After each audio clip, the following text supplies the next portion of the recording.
WorldRemit Debit Card Declined. Fix. Is your WorldRemit debit card getting declined? Do not worry.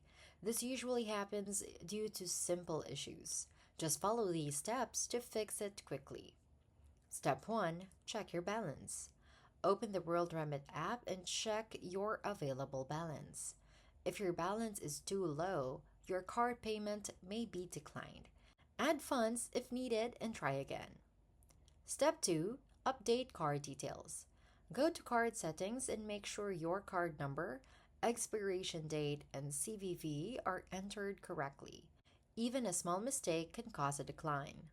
Step 3. Enable international use. Some transactions require international payments to be enabled. In card usage settings, turn on international transactions, then retry your payment. Step 4. Contact WorldRemit support. If your card is still declined, contact WorldRemit customer support through live chat or phone. They can check for security blocks or account restrictions.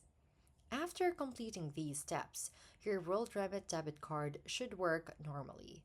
If the issue continues, support will help resolve it fast.